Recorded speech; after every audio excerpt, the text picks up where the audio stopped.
बस झाला आता, अबकी बार बस आता. एक आजच्या रिसेंट घटनेबद्दल तुमची जस्ट रिॲक्शन जाणून घ्यायची होती.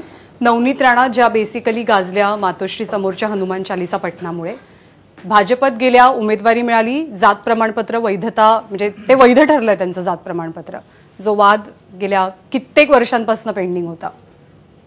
होय, रश्मी बर्वेचं वैध नाही ठरलं रामटेकला, कारण त्या काँग्रेस पक्षाचे उमेदवार आहेत आणि ज्यांचं हायकोर्टानं किंवा सुप्रीम कोर्टानं ज्यांच्यावरती प्रश्न उपस्थित केले तरी त्यांनी अर्ज भरला भारतीय जनता पक्षात जाऊन, त्यांचं वैध ठरलं.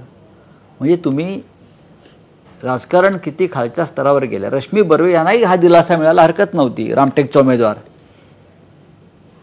माझ्याकडे पुरावे आहेत पूर्णपणे, आणि त्यांच्याविरुद्ध कोर्टात कोण गेलं होतं तर आनंदराव अडसूळ गेले होते, अन्य काही लोक गेले होते.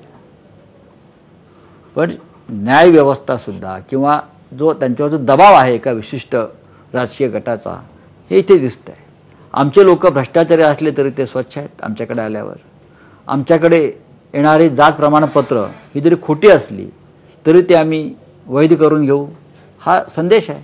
त्या अनेकांचं असं पण म्हणणं आहे की त्यांची कमळावरची उमेदवारी ही त्यांना हनुमान चालिसा पठणाची मिळालेली बक्षिशी आहे. नक्कीच त्यांना हनुमान प्रसन्न झाला नाहीये बरं का, त्यांना दिल्लीचा बजरंगबली प्रसन्न झालाय.